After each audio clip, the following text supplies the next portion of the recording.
1. Faith and courage. For those who will fight bravely and not yield, there is triumphant victory over all the dark things of life. I state this at the beginning that the reader may know there is no uncertainty about it.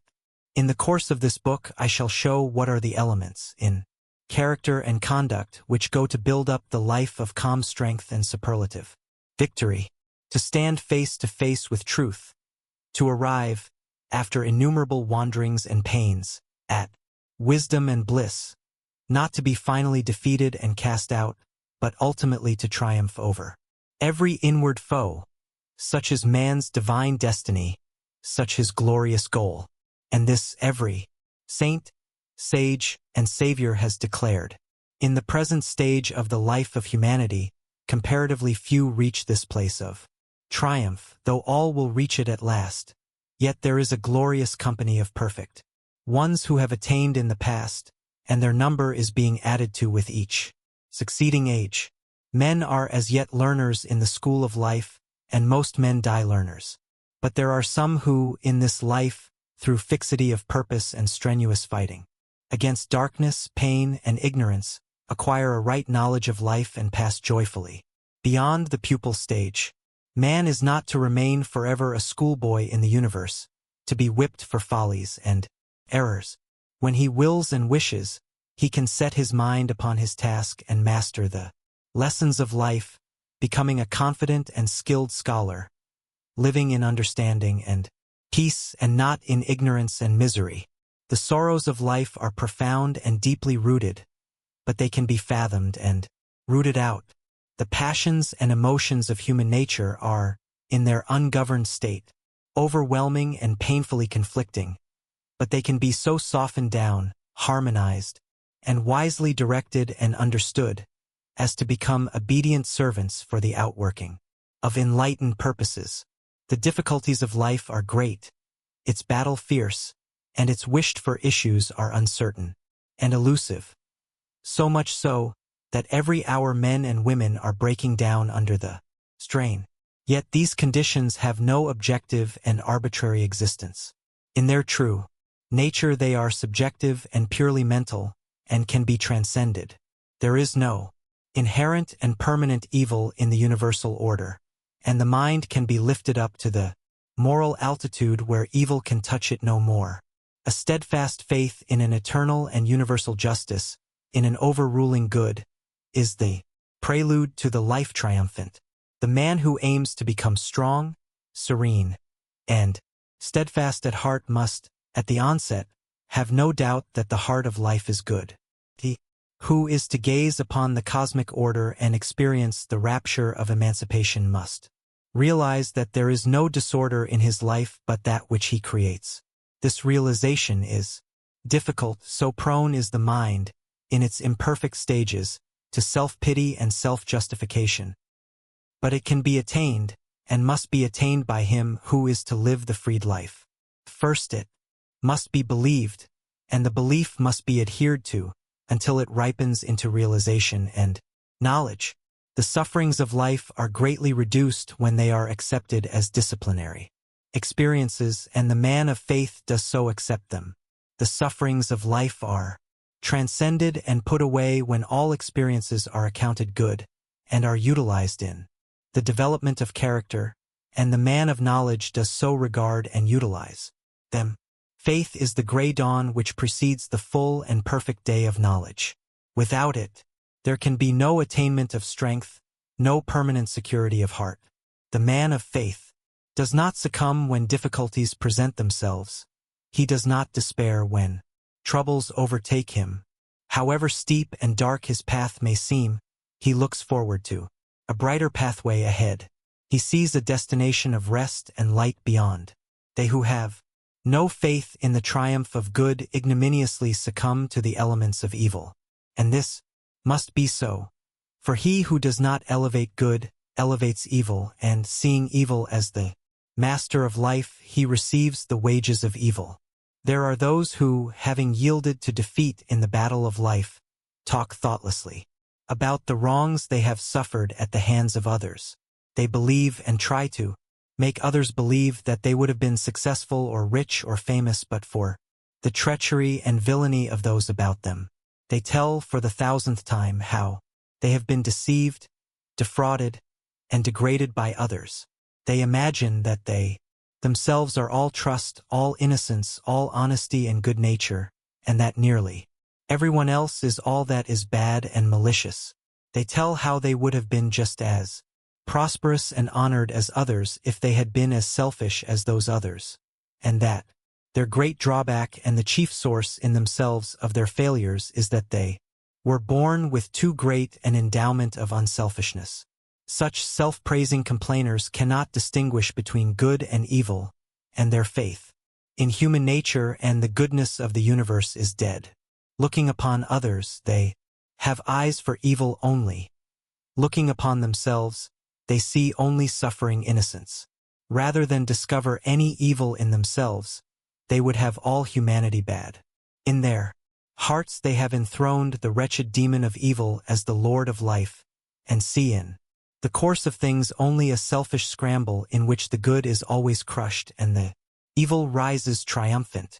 Blind to their own folly, ignorance, and weakness, they see nothing but injustice in their fate, nothing but misery and wretchedness in their present condition.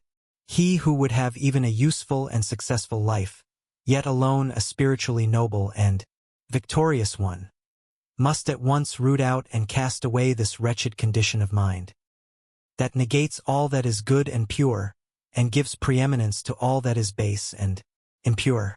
Misfortune, misery, and defeat most surely await the man who believes that dishonesty, deceit, and selfishness are the best weapons whereby to achieve a successful life. What courage and strength can a man develop, and what quiet and happiness can he enjoy, who believes that in order to keep pace with others he must continually deny and discourage the better qualities of his nature?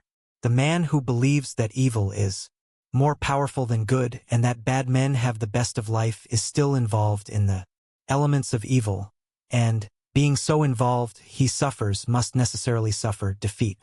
It may appear to you that the world is given over to wickedness, that the bad prosper, and the good fail, that there is nothing but chance, injustice, and disorder.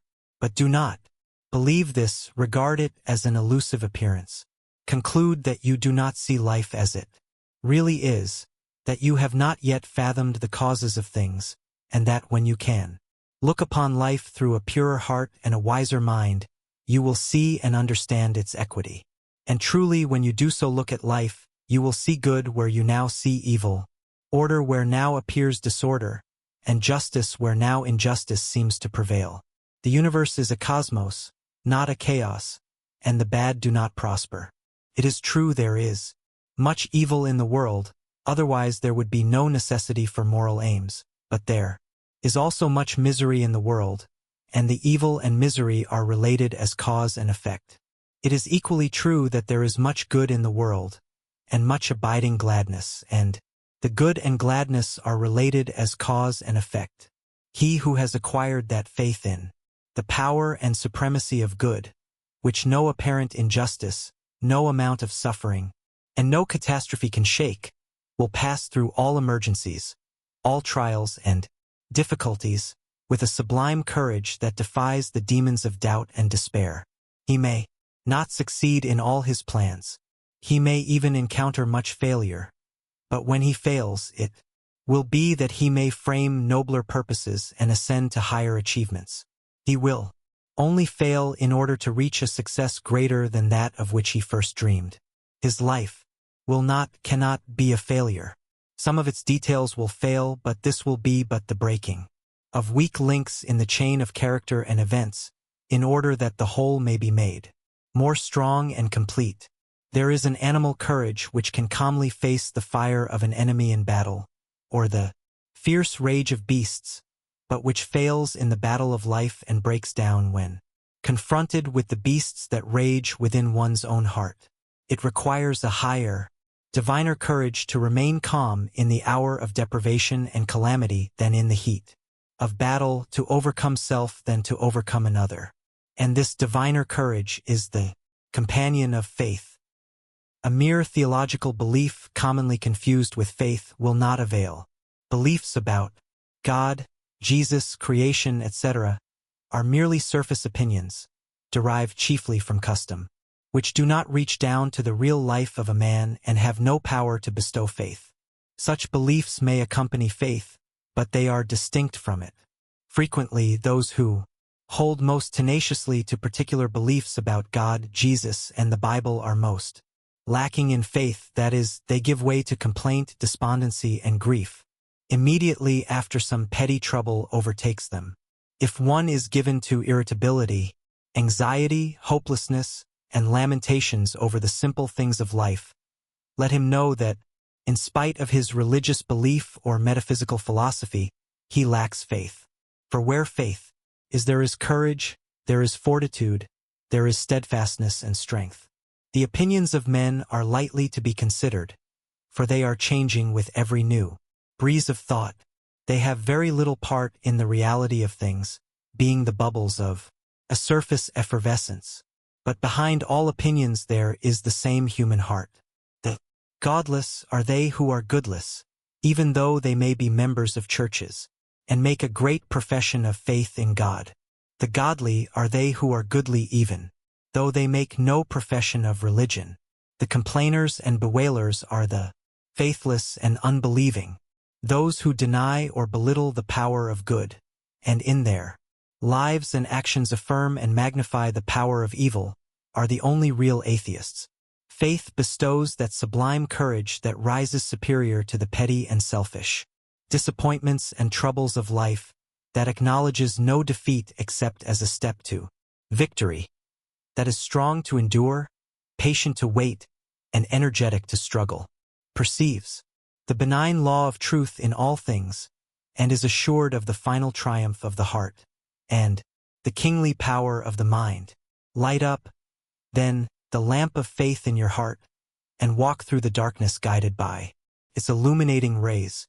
Its light is dim, and cannot be compared with the sunlight brilliance of knowledge, but it suffices to lead one safely through the mists of doubt and the black darkness of despair, along the narrow, thorny ways of sickness and sorrow, and over the treacherous plains of temptation and uncertainty. It enables man to ward off and outstrip the foul beasts that rage in the jungle of his heart, and to reach safely the open plains of a pure life and the mountain levels of conquest where the dim light of faith is no longer needed. For, leaving behind him all the darkness, all the doubt, error, and sorrow, he enters into a new consciousness and upon a higher round of life, works, and acts, and lives self-contained and peaceful, in the full and glorious light of knowledge. 2. Manliness, womanliness, and sincerity. Before a man can be truly godly, he must be manly. Before a woman can be truly godly, she must be womanly. There can be no true goodness apart from moral strength. Simpering, pretense, artificial behavior, flatteries, insincerities, and smiling, hypocrisies, let these things be forever destroyed and banished from our minds. Evil is inherently weak, ineffectual, and cowardly. Good is essentially strong, effective, and courageous. In teaching men and women to be good, I teach them to be strong, free, self-reliant.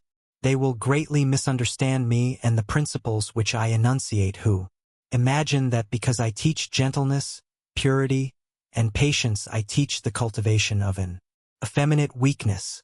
It is only the manly man and the womanly woman who can properly understand those divine qualities.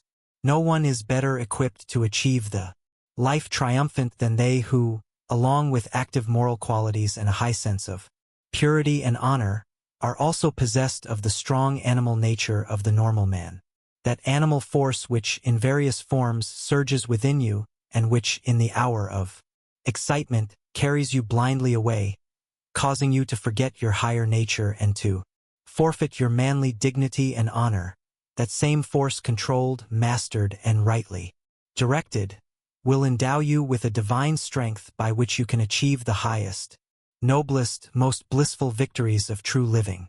The savage within you is to be scourged and disciplined into obedience. You are to be the master of your heart, your mind, yourself. Man is only weak and abject when he gives up the reins of government to the lower instead of directing the lower by the higher. Your passions are to be your servants and slaves, not your masters.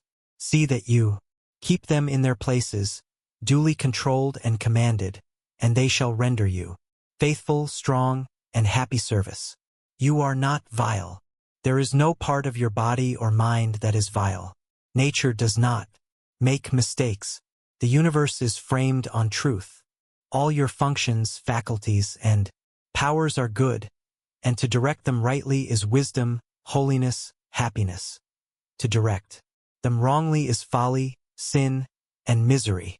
Men waste themselves in excesses, in bad tempers, hatreds, gluttonies, and unworthy and unlawful pleasures, and then blame life.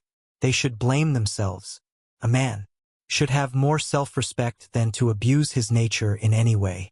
He should command himself always, should avoid excitement and hurry, should be too noble to give way to anger, to resent the actions and opinions of others, or fruitlessly to argue with an abusive and cantankerous assailant. A quiet, unobtrusive, and unoffending dignity is the chief mark of a ripe and perfect manhood. Honor others and respect yourself. Choose your own path and walk it with a firm, unflinching step, but avoid a meddlesome interference with others. In the true man, opposing qualities are blended and harmonized. A yielding kindness accompanies an unbending strength. He adapts himself gently and wisely to others without sacrificing the steadfast principles upon which his manhood is built.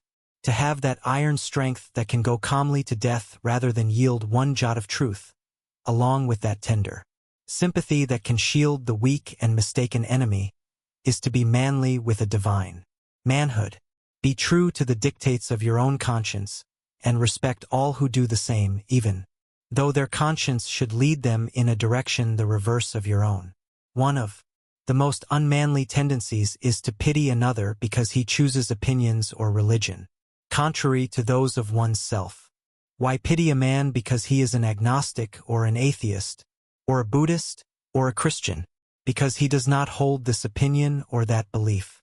Such pity should be rightly named contempt. It is the office of pity to feel for the weak, the afflicted, and the helpless.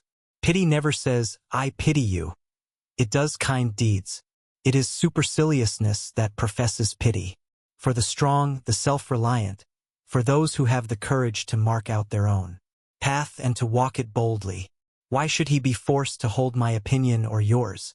If what I say and do appeal to his reason and conscience as right, then he will be one with me, and will work hand in hand with me. But if my work be not his work, he is none the less a man. He has his duty, though it not be my duty. When I meet one who is self-respecting and who dares to think for himself, I will salute him as a man and not harbor in my heart a contemptible pity for him, because indeed he rejects my conclusions. If we are to be responsible, self-acting beings in a law-begotten universe, let us be masters of our own wills and respect the free will of others. If we are to be strong and manly, let us be large-hearted and magnanimous. If we are to triumph over the miseries of life, let us rise superior to the pettiness of our nature. Men weep in their weakness, and cry out in misery of heart and degradation of mind. How plain, then, is the way of emancipation! How sublime the task of triumph! Be master of yourself. Eliminate weakness. Exorcise the mocking fiend, selfishness, in whom is all weakness and wretchedness. Do not pander to unnatural cravings, to unlawful desires, or to morbid self-love and self-pity. Give them no quarter, but promptly stamp them out with disciplinary decision and strength. A man should hold himself, as it were, in the hollow of his hand. He should be able to take up and to lay down. He should know how to use things and not be used by them. He should neither be the helpless captive of luxury nor the whipped slave of want, but should be self-contained and self-sufficient, master of himself under all conditions. He must train and direct his will in the way of self-mastery, which is the way of obedience. Obedience to the law of his nature. Disobedience to law is the supreme evil in man, the source of all his sin and sorrow. In his ignorance he imagines he can triumph over law and subdue the wills of others. He thus destroys his power. Man can triumph over his disobedience, over ignorance, sin, egotism, and lawlessness. He can conquer self, and herein lies his manly strength and divine power. He can comprehend the law of his being, and obey it as a child obeys the will of its father. He can sit the crowned king of all his functions and faculties, using them wisely in unselfish service, and not as instruments of selfishness and greed. There is no bad habit that he cannot uproot, no sin that he cannot subdue, no sorrow that he cannot comprehend and conquer. Let a man then know his worth, and keep things under his feet. Let him not peep or steal or skulk up and down with the air of a charity boy or an interloper in the world which exists for him. A manly self-reliance is not only compatible with, but is the accompaniment of, a divine humility. A man is only arrogant and egotistic when he usurps authority over others. He cannot claim nor exercise too great an authority over himself. Strong self-command, with gentle consideration for others, combine to make the truly manly man. To begin with, a man must be honest, upright, sincere. Deceit is the blindest folly. Hypocrisy is the weakest thing on earth. In trying to deceive others, a man most of all deceives himself. A man should be so free from guile, meanness, and deceit as to be able to look everybody in the face with a clear, open, unflinching gaze, free from shame and confusion, and with no inward shrinking or misgivings. Without sincerity a man is but a hollow mask, and whatsoever work he attempts to do, it will be lifeless and ineffectual. Out of a hollow vessel nothing but the sound of hollowness can come, and from insincerity nothing but empty words can proceed. Many are not consciously hypocrites, yet fall victims thoughtlessly to little insincerities, which undermine happiness and destroy the moral fabric of their character. Some of these people go regularly to their place of worship. They pray daily, year after year, for a purer heart and life, yet come from their devotions to vilify an enemy, or worse still, to ridicule or slander an absent friend for whom, when they meet him or her, they will have nothing but smiles and smooth words.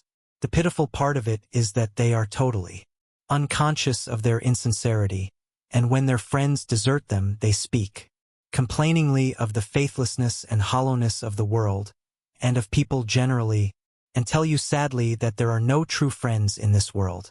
Truly, for such there are no abiding friendships, for insincerity, even if not seen, is felt, and those who are incapable of bestowing trust and truth cannot receive it. Be true to others, and others will be true to you. Think well of an enemy, and defend the absent friend. If you have lost faith in human nature, discover where you have gone wrong yourself. In the Confucian code of moral sincerity is one of the 5 great virtues, and Confucius thus speaks of it. It is sincerity which places a crown upon your lives. Without it, our best actions would be valueless. The seemingly virtuous mere hypocrites, and the shining light which dazzles us with its splendor, but a poor passing gleam ready to be extinguished by the slightest breath of passion. To be pure in mind, you must be free from self-deception. You must hate vice as you would a disagreeable odor, and love virtue as you would some beautiful object.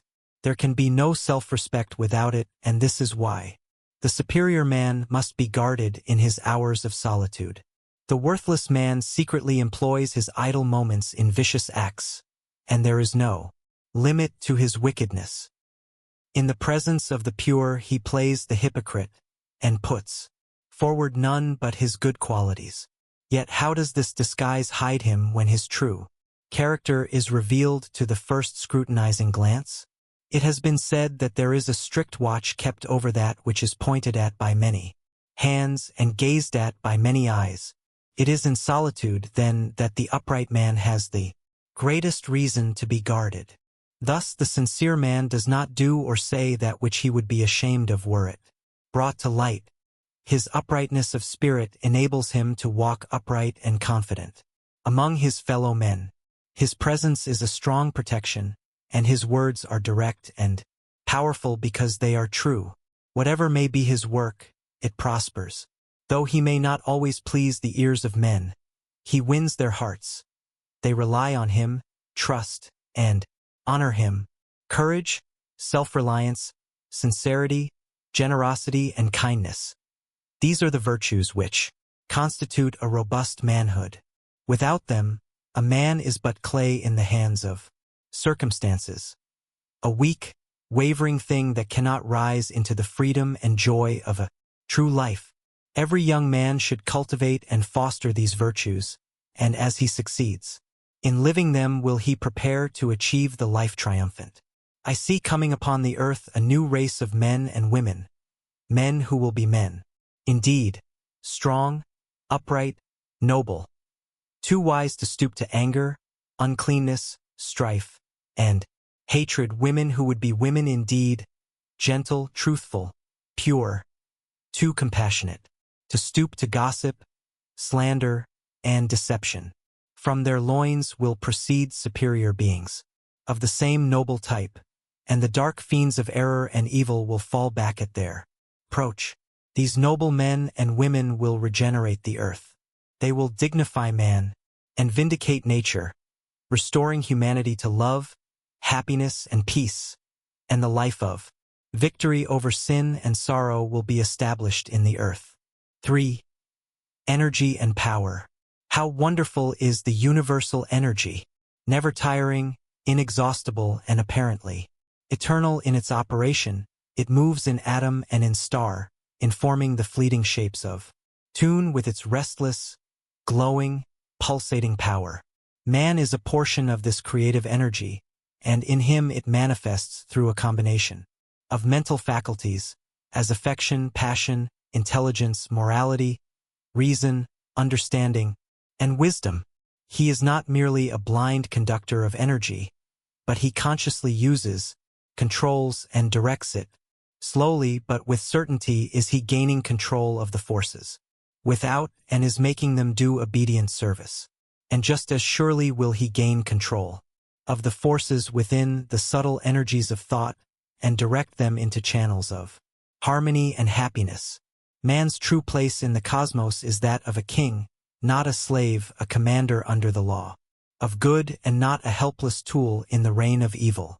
His own body and mind are the dual dominion over which he is to reign, a lord of truth, the master of himself, the wise user, and controller of his store of pure, eternal, creative energy. Let him walk the earth, unashamed, strong, valiant, tender, and kind, no longer prostrate in self-abasement, but walking erect in the dignity of perfect manhood, not groveling in selfishness and remorse, nor crying for pardon and mercy, but standing firm and free in the sublime majesty of a sinless life.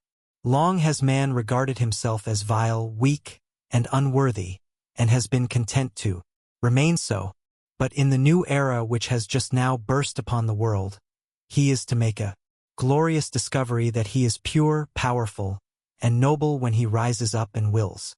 The rising up is not against any outward enemy, not against neighbor, nor governments, nor laws, nor spirits, nor principalities, but against the ignorance, folly, and misery which beset him in the dominion of his own mind. For it is only by ignorance and folly that man is slavish. By knowledge and wisdom his kingdom is restored. Let them who will preach man's weakness and helplessness, but I will teach his strength and power. I write for men, not for babes, for those who are eager to learn and earnest to achieve, for those who will put away, for the world's good, a petty personal indulgence, a selfish desire, a mean thought, and live on as though it were not, without craving and regret. The truth is not for the frivolous and the thoughtless. The life, triumphant, is not for triflers and loiterers. Man is a master. If he were not, he could not act contrary to law. Thus his so-called weakness is an indication of strength.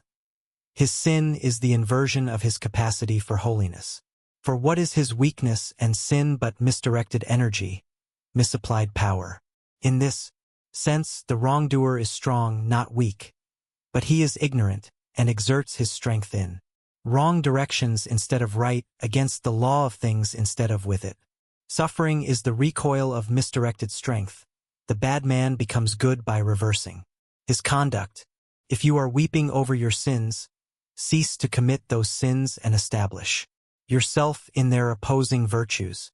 It is thus that weakness is converted into strength, helplessness into power, and suffering into bliss. By turning his energies from the old channels of vice and directing them into the new channels of virtue, the sinner becomes a saint.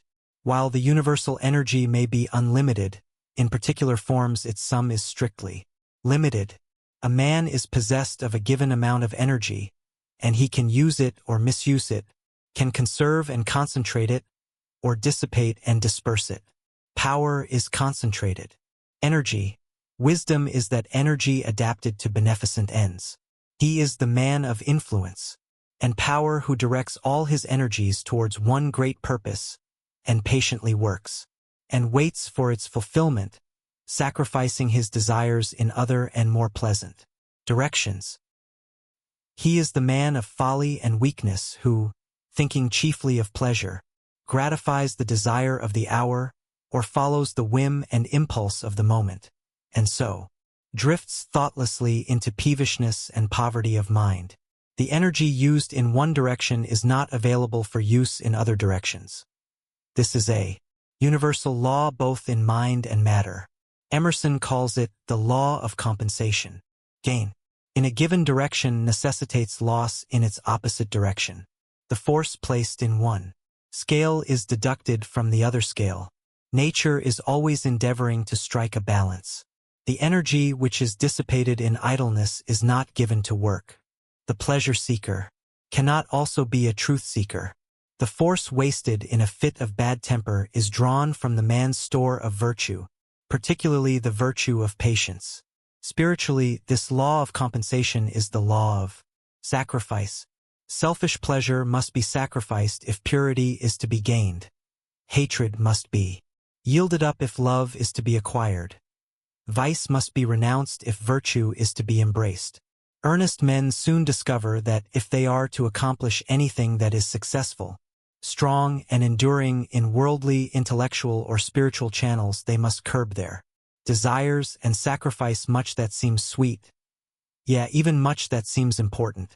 Hobbies, bodily and mental indulgences, enticing companionships, alluring pleasures, and all work that does not tend to some central purpose in his life must be sacrificed by the man of strong resolve. He opens his eyes to the fact that time and energy are strictly limited, and so he economizes the one and concentrates the other. Foolish men waste their energies in swinish ease and gluttonous indulgence, in frivolous pleasures and empty talk, in hateful thoughts and irritable outbursts of passion, in vain controversy and meddlesome interference. They then complain that many are more fortunately equipped than they are for a useful, successful, or great life, and they envy their honored neighbor who has sacrificed self to duty and has devoted all his energies to the faithful performance of the business of his life. He who is just speaks the truth and does what is his own business, him the world will hold dear. Let a man attend to his own business, concentrating all his energies upon the perfect accomplishment of the task of his life, not stepping aside to condemn or interfere with the duties of others, and he will find life simple, strong, and happy. The universe is girt with goodness and strength, and it protects the strong and the good. Evil and weakness are self-destructive. Dissipation is annihilation. All nature loves strength. I see no inherent cruelty in the survival of the fittest. It is a spiritual as well As a natural law, the stronger qualities of the beast are the fittest to evolve a higher type. The nobler moral qualities in man are his emancipators, and it is well that they should dominate and ultimately crush out the ignoble tendencies. Most certain it is that he who gives dominion to the lower courts destruction and does not survive either in the struggle of life without or the battle of truth within. The life given to the lower is lost to the higher. Yeah, it is finally lost also to the lower, and so all is lost, for evil is ultimately nothingness. But the life given to the higher is preserved, and is not lost to anything, for while it sacrifices much that the world holds precious, it does not sacrifice anything that is precious in reality. The untrue and worthless must perish, and he who consecrates himself to the good and the true is content that they should perish, and so at last he stands where sacrifice ends, and all is gain. Such a one survives in the struggle of life without, and he conquers in the battle of truth within. First, then, be strong. Strength is the firm basis on which is built the temple of the triumphant life. Without a central motive and fixed resolve, your life will be a poor, weak, drifting, unstable thing. Let the act of the moment be governed by the deep, abiding purpose of the heart. You will act differently at different times, but the act will not be wrong if the heart is right. You may fall and go astray at times, especially under great stress, but you will quickly regain yourself and you will grow wiser and stronger thereby so long as you guide yourself by the moral compass within and do not throw it away to gratify indulgence and give yourself up to uncertain drifting. Follow your conscience. Be true to your convictions.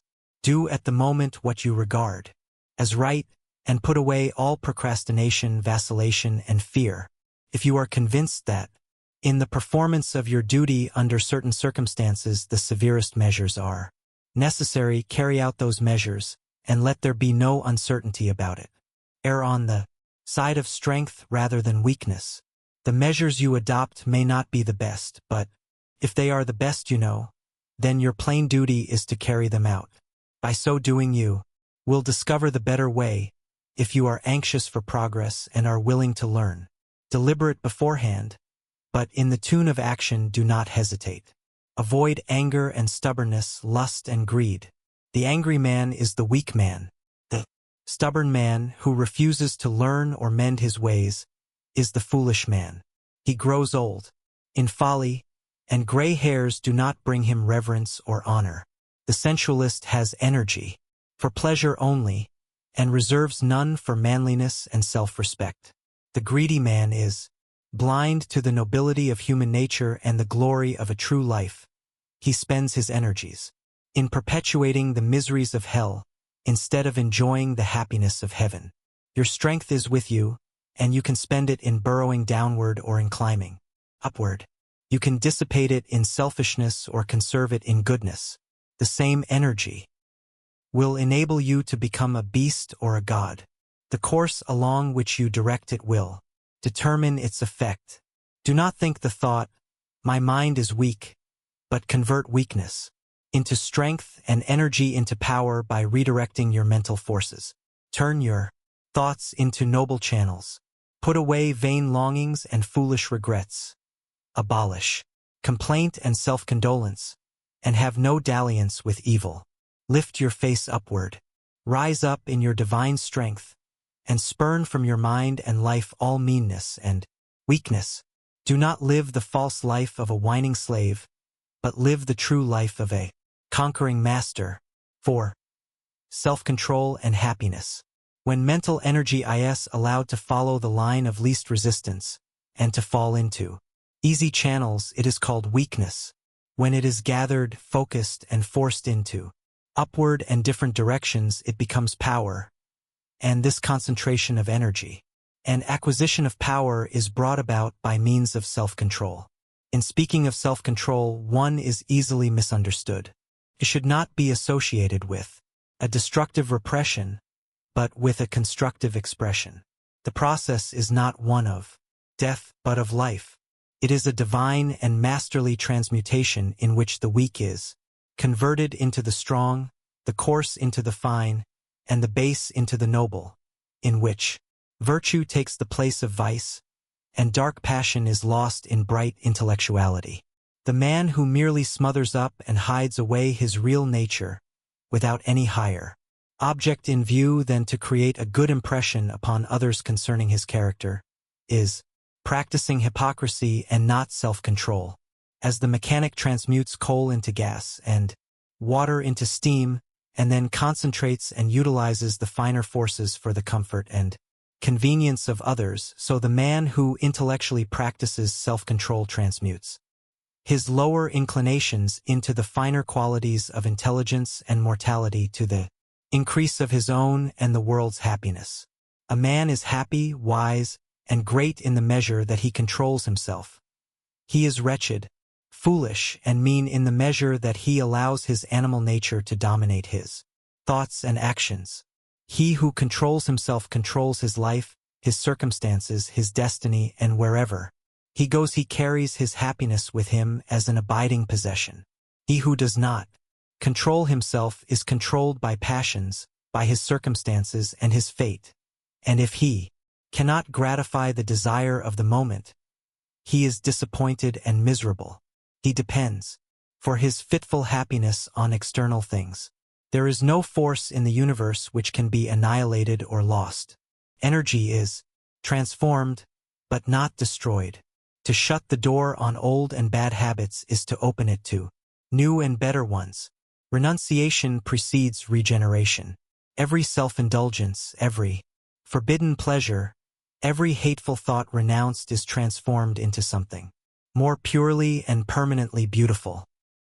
Where debilitating excitements are cut off, there spring up rejuvenating joys.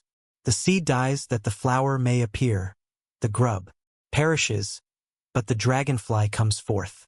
Truly, the transformation is not instantaneous, nor is the transition a pleasant and painless process. Nature demands effort and patience as the price of growth. In the march of progress, every victory is contested with struggle and pain. But the victory is achieved and it abides. The struggle passes. The pain is temporary only. To demolish a firmly fixed habit, to break up a mental tendency that has become automatic with long use, and to force into birth and growth a fine characteristic or lofty virtue, to accomplish this necessitates a painful metamorphosis, a transitional period of darkness, to pass through which patience and endurance are required. This is where men fail. This is where they slip back into their old, easy animal ruts and abandon self-control as too strenuous and severe. Thus they fall short of permanent happiness, and the life of triumph over evil is hidden from their eyes. The permanent happiness which men seek in dissipation, excitement, and abandonment to unworthy pleasure is found only in the life which reverses all this, the life of self-control. So far as a man deviates from perfect self-command, just so far does he fall short of perfect happiness. He sinks into misery and weakness, the lowest limit of which is madness, entire lack of mental control, the condition of irresponsibility. In so far as a man approximates to perfect self-command, just so near does he approach to perfect happiness and rise into joy and strength. So glorious are the possibilities of such divine manhood, that no limit can be set to its grandeur and bliss. If a man will understand how intimately, how inseparably self-control and happiness are associated, he has but to look into his own heart and upon the world around to find there the joy-destroying effects of uncontrolled tendencies. Looking upon the lives of men and women, he will perceive how the hasty word, the bitter retort, the act of deception, the blind prejudice and foolish resentment bring wretchedness and even ruin in their train. Looking into his own life, what days of consuming remorse, of restless anxiety, and of crushing sorrow rise up before his mind, periods of intense suffering through which he has passed through lack of self-control. But in the right life, the well-governed life, the victorious life, all these things pass away. New conditions obtain, and purer, more spiritual instruments are employed for the achievements of happy ends. There is no more remorse because there is no more wrongdoing. There is no more anxiety because there is no more selfishness. There is no more sorrow because truth is the source of action. The much desired thing which self pursues with breathless and uncontrolled eagerness, yet fails to overtake, comes unbidden, and begs to be admitted, to him who works and waits in perfect self-command. Hatred, impatience, greed, self-indulgence, vain ambitions, and blind desires, the instruments by which self shapes its ill-finished existence, what clumsy tools they are, and how ignorant and unskillful are they who employ them. Love, patience, kindness, self-discipline, transmuted ambitions, and chastened desires, instruments of truth, by which is shaped a well-finished existence. What perfect tools they are, and how wise and skillful are they who use them. Whatsoever is gained by feverish haste and selfish desire is attained in fuller measure. By quietness and renunciation, nature will not be hastened. She brings all perfection in due season. Truth will not be commanded. He has his conditions and must be obeyed. Nothing is more superfluous than haste and anger. A man has to learn he cannot command things, but that he can command himself. That he cannot coerce the wills of others, but that he can mold and master his own will. And things serve him who serve truth. People seek guidance of him who is master of himself. It is a little understood yet simple and profound truth that the man who cannot command himself under the severest external stress is unfit to guide others or to control affairs. It is the fundamental principle in the moral and political teachings of Confucius that, before attempting to govern affairs, a man should learn to govern himself. Men who habitually give way under pressure to hysterical suspicions, outbursts of resentment, and explosions of anger are unfit for weighty responsibilities and lofty duties, and usually fail sooner or later, even in the ordinary duties of life, such as the management of their own family or business. Lack of self-control is foolishness, and folly cannot take precedence over wisdom. He who is learning how to subdue and control his turbulent, wandering thoughts is becoming wiser every day. Though for a time the temple of joy will not be completed, he will gather strength in laying its foundations and building its walls, and the day will come when, like a wise master builder, he will rest at peace in the beautiful habitation which he has built. Wisdom inheres in self-control, and in wisdom is pleasantness and peace. The life of self-control is no barren deprivation, no wilderness of monotony. Renunciation there is, but it is a renunciation of the ephemeral and false in order that the abiding and true may be realized. Enjoyment is not cut off. It is intensified. Enjoyment is life. It is the slavish desire for it that kills. Is there anywhere a more miserable man than he who is always longing for some new sensation? Is there anywhere a more blessed being than he who, by self-control, is satisfied, calm, and enlightened? Who has most of physical life and joy, the glutton, the drunkard, and the sensualist who lives for pleasure only, or the temperate man who holds his body in subjection, considering its needs and obeying its uses? I was once eating a ripe, juicy apple as it came from the tree, and a man near me said, "I would give anything if I could enjoy an apple like that." I asked, "Why can't you?" His answer was, "I have drunk whiskey and smoked tobacco until I have lost all enjoyment in such things." In pursuit of elusive enjoyments, men lose the abiding joys of life. And as he who controls his senses has most of physical life, joy, and strength, so he who controls his thoughts has most of spiritual life, bliss, and power. For not only happiness, but knowledge and wisdom also are revealed by self-control. As the avenues of ignorance and selfishness are closed, the open gates of knowledge and enlightenment appear. Virtue attained is knowledge gained. The pure mind is an enlightened mind. He has well-being who controls himself well. I hear men speak of the monotony of goodness. If looking for things in the spirit which one has given up in the letter were goodness, then indeed would it be monotonous. The man of self-control does not merely give up his base pleasures, he abandons all. Longing for them, he presses forward, and does not look back. And fresh beauties, new glories, sublimer vistas await him at every step. I am astonished at the revelations which lie hidden in self-control. I am captivated by the infinite variety of truth. I am filled with joy at the grandeur of the prospect. I am gladdened by its splendor and its peace. Along the way of self-control there is the joy of victory, the consciousness of expanding and increasing power, the acquisition of the imperishable riches of divine knowledge, and the abiding bliss of service to humankind.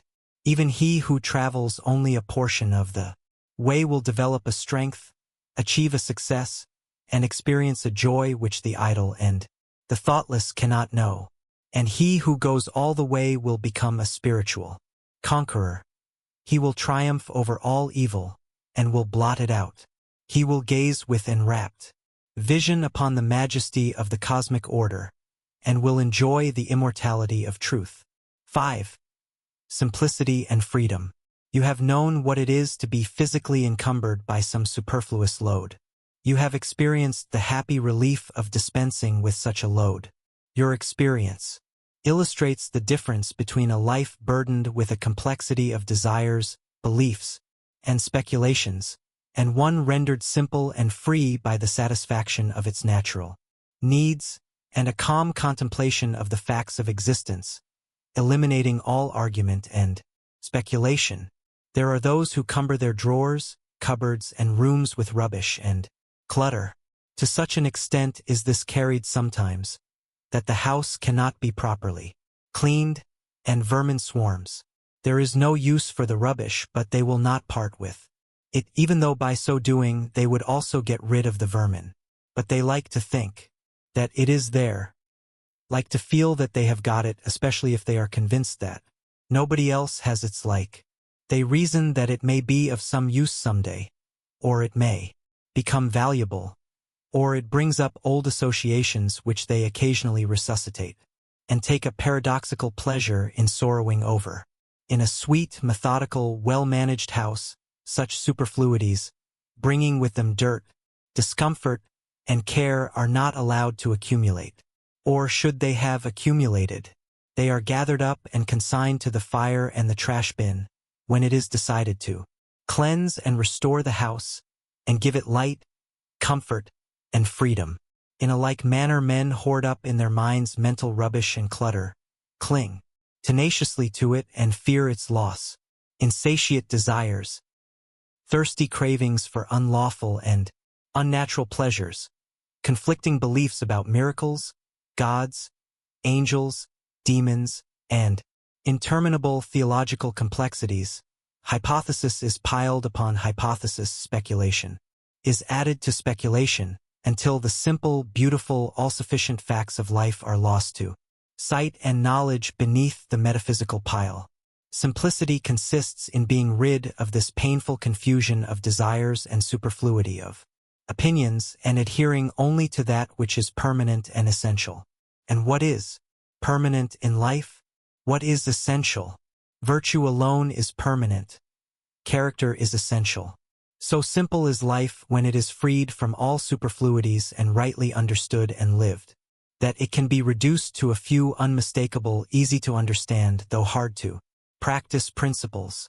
And all great minds have so simplified life. Buddha reduced it to 8 virtues, in the practice of which he declared that men would acquire perfect enlightenment. And these 8 virtues he reduced to one which he called compassion. Confucius taught that the perfection of knowledge was contained in 5 virtues, and these he expressed in one which he called reciprocity, or sympathy. Jesus reduced the whole of life to the principle of love. Compassion, sympathy, love, these 3 are identical. How simple they are, too. Yet I cannot find a man who fully understands the depths and heights of these virtues, for who so fully understood them would embody them in practice. He would be complete, perfect, divine. There would be nothing lacking in him of knowledge, virtue, and wisdom.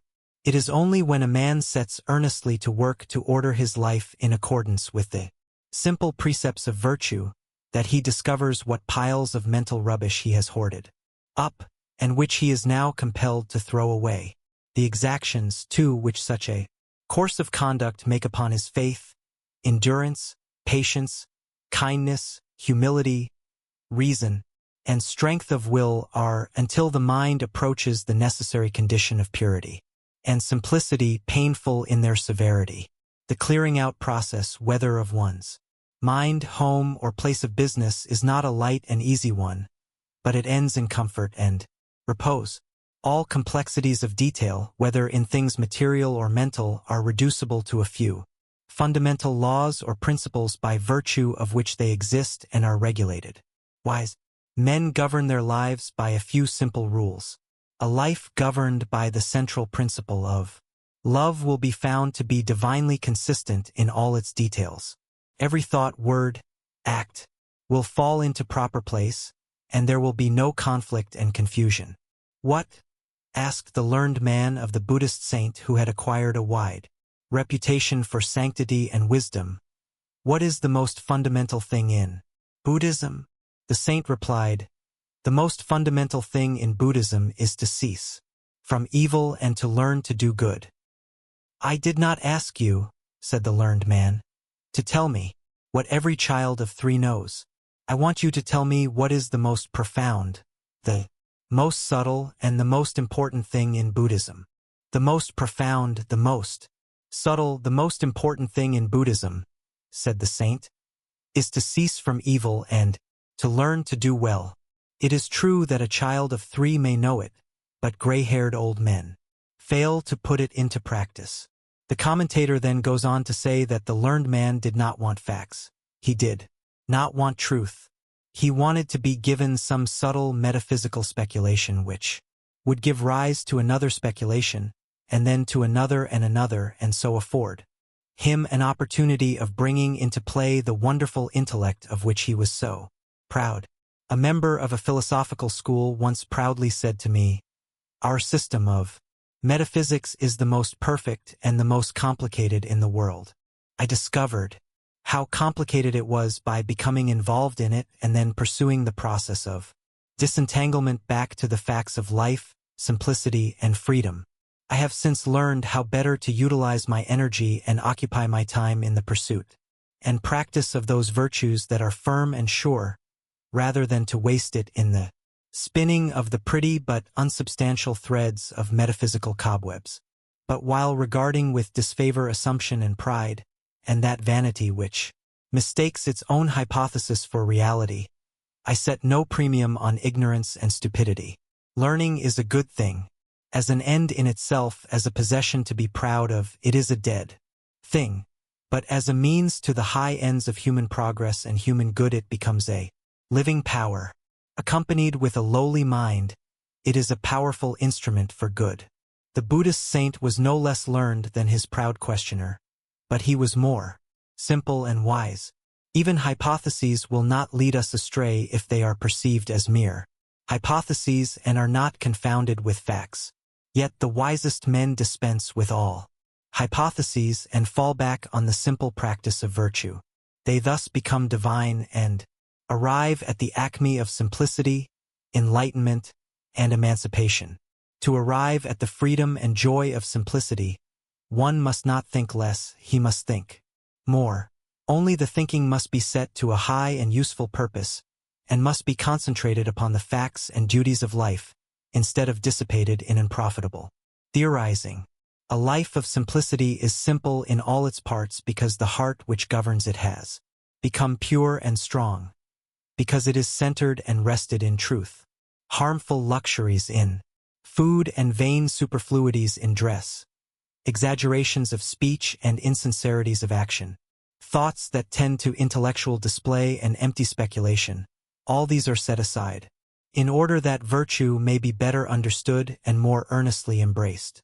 The duties of life are undertaken in a spirit from which self is eliminated, and they become transfigured with a new and glorious light, even the light of truth. The great fundamental facts of life, heretofore hidden from knowledge, are plainly revealed, and the eternal verities, about which the wordy theorizers can only guess and argue, become substantial possessions. The simple-hearted, the true-hearted, the virtuous and wise, are no longer troubled with doubts and fears about the future and the unknown and unknowable. They take their stand upon the duty of the hour and on the known and the knowable. They do not barter away the actual for the hypothetical. They find in virtue an abiding security.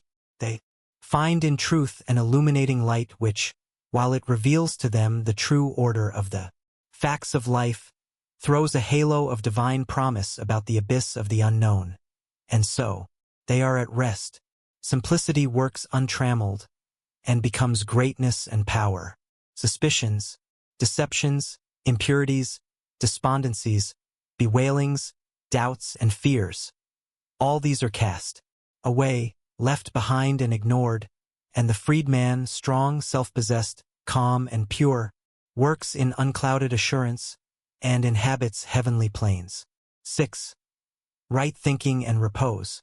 Life is a combination of habits, some baneful, some beneficent, all of which take their rise in the one habit of thinking. The thought makes the man. Therefore, right thinking is the most important thing in life. The essential difference between a wise man and a fool is that the wise man controls his thinking, the fool is controlled by it. A wise man determines how and what he shall think, and does not allow external things to divert his thought from the main purpose. But a fool is carried captive by every tyrant, thought as it is aroused within him by external things, and he goes through life the helpless tool of impulse, whim, and passion. Careless, slovenly thinking, commonly called thoughtlessness, is the companion of failure, wrongdoing, and wretchedness. Nothing, no prayers, no religious ceremonies, not even acts of charity, can make up for wrong thinking. Only right thinking can rectify a wrong life. Only the right attitude of mind towards men and things can bring repose and peace. The triumphant life is only for him whose heart and intellect are attuned to lofty virtue. He must make his thought logical, sequential, harmonious, symmetrical. He must mold and shape his thinking to fixed principles, and thereby establish his life on the sure foundation of knowledge. He must not merely be kind, he must be intelligently kind, must know why he is kind. His kindness must be an invariable quality, and not an intermittent impulse interspersed with fits of resentment and acts of harshness. He must not merely be virtuous under virtuous circumstances.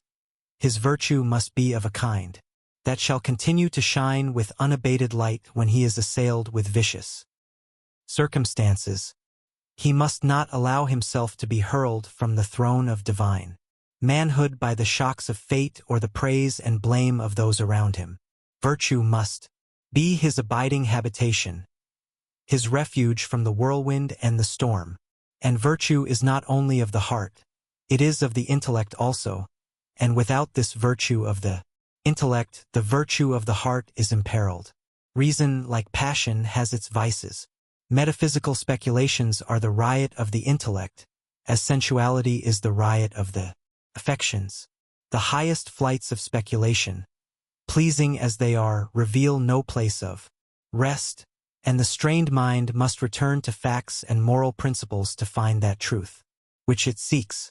As the soaring bird returns for refuge and rest to its nest in the rock, so must the speculative thinker return to the rock of virtue for surety and peace.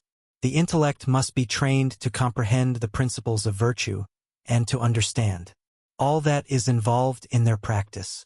Its energies must be restrained from wasteful indulgence in vain subtleties, and be directed in the path of righteousness and the way of wisdom.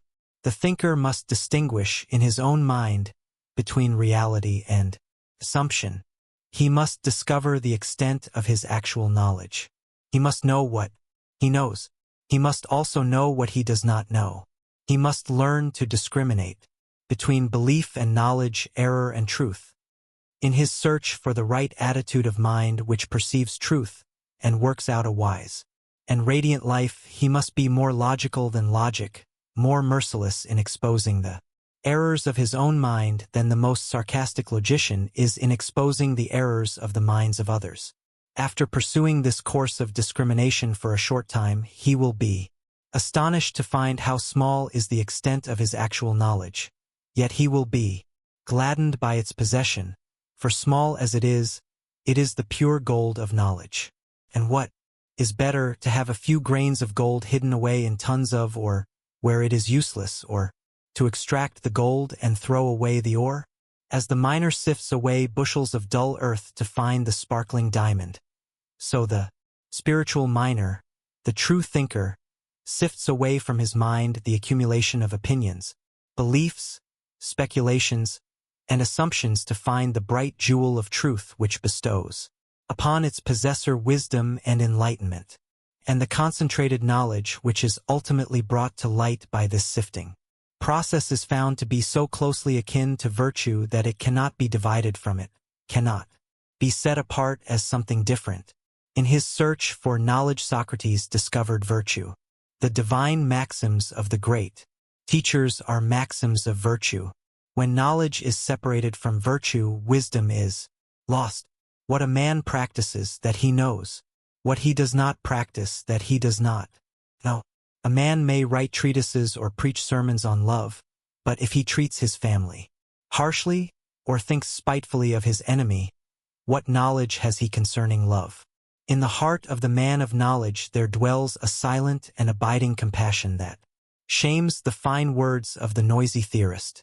He only knows what peace is whose heart is free from hatred, who lives in peace with all. Cunning definitions of virtue only serve to deepen ignorance when they proceed from vice-stained lips. Knowledge has a deeper source than the mere memorizing of information. That knowledge is divine which proceeds from acquaintance with virtue, the humility which purges the intellect of its empty opinions and vain assumptions also fortifies it with a searching insight and invincible power. There is a divine logic which is indistinguished from love. The reply, "He that is without sin among you, let him cast the first stone," is unanswerable logic. Is also perfect love. The wrong thinker is known by his vices. The right thinker is known by his virtues. Troubles and unrest assail the mind of the wrong thinker, and he experiences no abiding repose. He imagines that others can injure, snub, cheat, degrade, and ruin him. Knowing nothing of the protection of virtue, he seeks the protection of self and takes refuge in suspicion, spite, resentment, and retaliation, and is burnt in the fire of his own vices. When slandered, he slanders in return. When accused, he recriminates. When assailed, he turns upon his adversary with double fierceness. "I have been treated unjustly," exclaims the wrong thinker, and then abandons himself to resentment and misery. Having no insight and unable to distinguish evil from good, he cannot see that his own evil, and not his neighbor's, is the cause of all his trouble. The right thinker is not concerned with thoughts about self and self-protection, and the wrong actions of others towards him cannot cause him trouble or unrest. He cannot think, "This man has wronged me." He perceives that no wrong can reach him but by his own evil deeds. He understands that his welfare is at his own hands, and thus none but himself can rob him of repose. Virtue is his protection, and retaliation is foreign to him. He holds himself steadfastly in peace, and resentment cannot enter his heart. Temptation does not find him unprepared, and it assails in vain the strong citadel of his mind. Abiding in virtue, he abides in strength and peace. The right thinker has discovered and acquired the right attitude of mind toward men and things, the attitude of a profound and loving repose. And this is not resignation, it is wisdom. It is not indifference, but watchful and penetrating insight. He has comprehended the facts of life. He sees things as they are. He does not overlook the particulars of life, but reads them in the light of cosmic law, sees them in their right relations as portions of the universal scheme. He sees the universe is upheld by justice. He watches but does not engage in the petty quarrels and fleeting strifes of men. He cannot be partisan. His sympathy is with all. He cannot favor one portion more than another. He knows that good will ultimately conquer in the world, as it has conquered in individuals, that there is a sense in which good already conquers, for evil defeats itself. Good is not defeated. Justice is not set aside. Whatever man may do, justice reigns, and its eternal throne cannot be assailed and threatened, much less conquered and overthrown. This is the source of the true thinker's abiding repose. Having become righteous, he perceives the righteous law. Having acquired love, he understands the eternal love. Having conquered evil, he knows that good is supreme. He is only the true thinker whose heart is free from hatred, lust, and pride, who looks out upon the world through eyes washed free from evil, whose bitterest enemy arouses no enmity, but only tender pity in his heart, who does not talk vainly about things of which he has no knowledge, and whose heart is always at peace.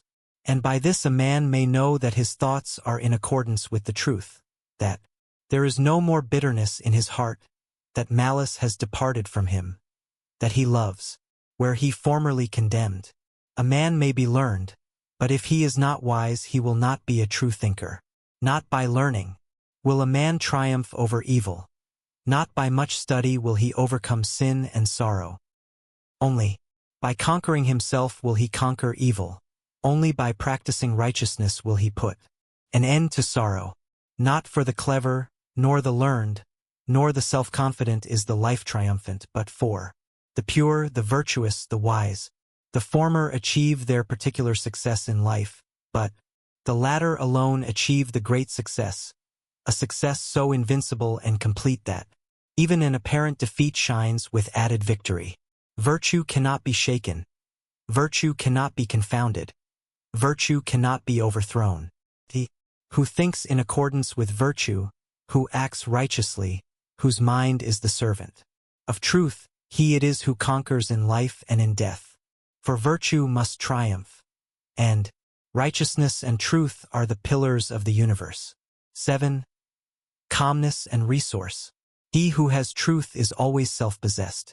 Hurry and excitement, anxiety and fear have no place in the purified mind and the true life. Self-conquest results in perpetual calm. Calmness is the radiant light which adds a luster to all the virtues. Like the nimbus round the head of the saint, it surrounds virtue with its shining halo. Without calmness, a man's greatest strength is but a kind of exaggerated weakness. Where is a man's spiritual strength, where indeed is his ordinary manly strength, who loses his balance with almost every petty disturbance from without? And what enduring influence can a man have who forgets himself in sinful abandonment or unseemly rage? In the hour of temptation and crisis, the virtuous put a check upon themselves and set a watch upon their passions and emotions. In this way they gain possession of the mind and gradually acquire calmness. And as they acquire calmness, they acquire influence, power, greatness, abiding joy, and fullness and completeness of life. Those who do not put a check upon themselves, whose emotions and passions are their masters, who crave excitement and race after unholy pleasures, these are not yet fit for a life of joyful victory, and can neither appreciate nor receive the beautiful jewel of calmness. Such may pray for peace with their lips, but they do not desire it in their hearts. Or the word peace may only mean to them another kind of periodic pleasure, which they desire to enjoy. In the life of calm, there are no fitful periods of sinful excitement followed by reactionary hours of sorrow and remorse. There are no foolish elations followed by equally foolish depressions. No degrading actions followed by misery and loss of self-respect. All these things are put away, and what remains is truth, and truth is forever encircled with peace. The calm life is new unbroken bliss. Duties which are irksome to the ungoverned are things of joy to the calm man. Indeed, in the calm life the word duty receives a new meaning. It is no longer opposed to happiness, but it is one with happiness. The calm man, the right-seeing man, cannot separate joy from duty. Such separation belongs to the mind and life of the pleasure hunter and lover of excitement. Calmness is difficult to attain because men cling blindly to the lower disturbances of the mind for the passing pleasure which these disturbances afford. Even sorrow is sometimes selfishly gloated over as a kind of occasional luxury. But though difficult to attain, the way which leads to its attainment is simple, consists of abandoning all those excitements and disturbances which are opposed to it, and fortifying oneself in these steadfast virtues, which do not change with changing events and circumstances, which have no violent reactions, and which therefore bestow perpetual satisfaction and abiding peace. He only finds peace who conquers himself, who strives, day by day, after self-possession, greater self-control, greater calmness of mind. One can only be a joy to himself and a blessing to others in the measure that he has command of himself. And such self-command is gained only by persistent practice. A man must conquer his weaknesses by daily effort. He must understand them and study how to eliminate them from his character. If he continues to strive, not giving way, he will gradually become victorious. Each little victory gained, though there is a sense in which no victory can be called little, will be so much more calmness acquired and added to his character as an eternal possession. He will thus make himself strong, capable, and blessed, fit to perform his duties faultlessly, and to meet all events with an untroubled spirit. But even if he does not, in this life, reach that supreme calm which no shock can disturb, he will become sufficiently self-possessed and pure to enable him to fight the battle of life fearlessly, and to leave the world a little richer for having known the goodness of his presence. By constantly overcoming self, a man gains a knowledge of the subtle intricacies of his mind, and it is this divine knowledge which enables him to become established in calmness. Without self-knowledge there can be no abiding peace of mind, and those who are carried away by tempestuous passions cannot approach the holy place where calmness reigns. The weak man is like one who, having mounted a fiery steed, allows it to run away with him and carry him whithersoever it wills. The strong man is like one who, having mounted the steed, governs it with a masterly hand and makes it go in whatever direction and at whatever speed he commands. Calmness is the crowning beauty of a character that has become, or is becoming, divine, and is restful and peace-giving to all who come in contact with it. Those who are still in their weakness and doubt find the presence of the calm mind restful to their troubled minds, inspiring to their faltering feet, and rich with healing and comfort in the hour of sorrow. For he who is strong to overcome self is strong to help others. He who has conquered soul weariness is strong to help the weary on the way. That calmness of mind, which is not disturbed or overthrown by trials and emergencies, or by the accusations, slanders, and misrepresentations of others, is born of great spiritual strength. It is the true indication of an enlightened and wise understanding. The calm mind is the exalted mind. Divinely gentle and externally strong is that man who does not lose his serenity, nor forget his peace when falsehoods and indignities are heaped upon him. Such calmness is the perfect flower of self-control. It has been slowly and laboriously gained, by patiently passing through the fires of suffering, by subjecting the mind to a long process of purification. The calm man has discovered the spring of both happiness and knowledge within himself, and it is a spring that can never run dry. His powers are at his full command, and there is no limit to his resources. In whatever direction he employs his energies, he will manifest originality and power. And this is so because he deals with things as they are, and not with mere opinions about things. If he has any opinions left, he is no longer enamored of them, but sees them as they are mere opinions and therefore of no intrinsic value. He has abolished egotism and, by obedience to law, has become one with the power in nature and the universe. His resources are untrammeled by selfishness, his energies unhindered by pride. There is a sense in which he has ceased to regard anything as his own. Even his virtues belong to truth and not exclusively to his person.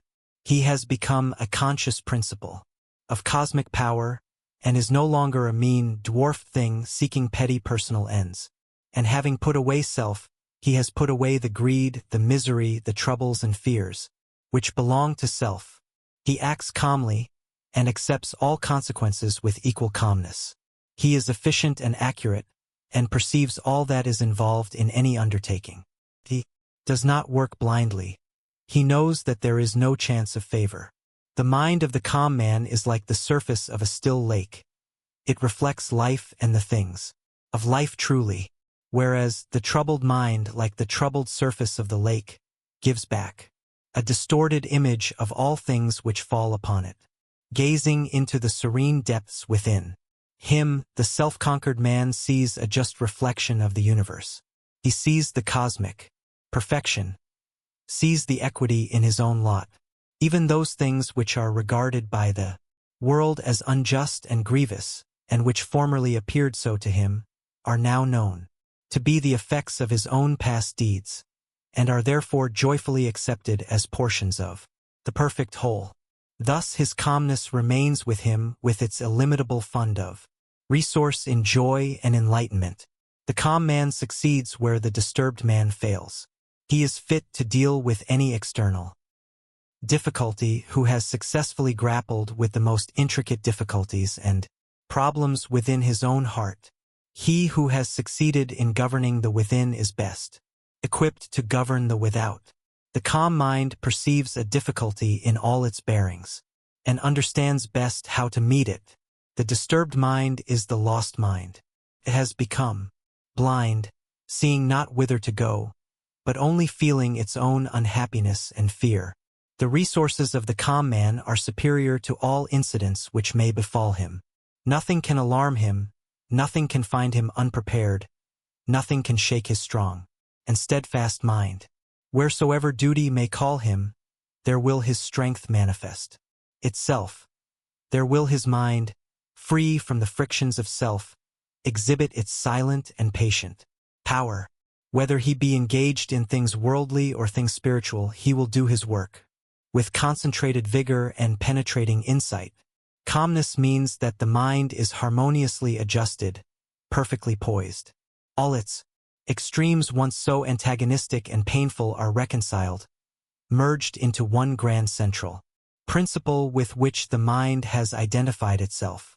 It means that the runaway passions are tamed and subjected, the intellect is purified, and the will is merged into the cosmic will. That is, it is no longer centered upon narrow personal ends, but is concerned with the good of all. A man is not wholly victorious until he is perpetually calm.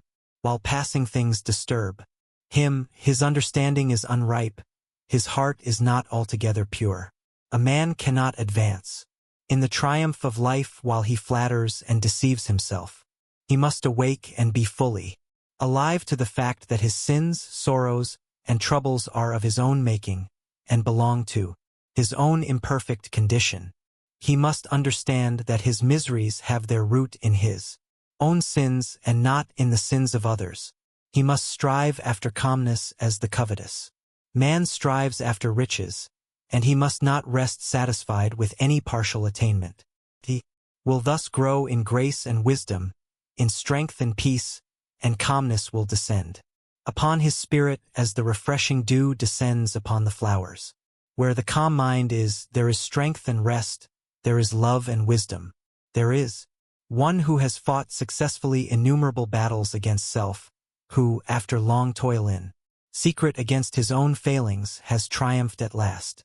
8. Insight and nobility. In the pursuit and practice of virtue, there at last comes a time when a divine insight dawns upon the mind. It searches into the causes and principles of things, which, once attained, establishes its possessor firmly in virtue. It renders him invulnerable to the assaults of temptation and invincible in his work for the world. When the understanding is ripened by the culture of virtue, vicious inclinations disappear and wrongdoing becomes impossible. When individual conduct is perceived as an unbroken series of causes and effects, the perceiving mind finally decides for virtue, and the lower selfish elements are just cast away forever.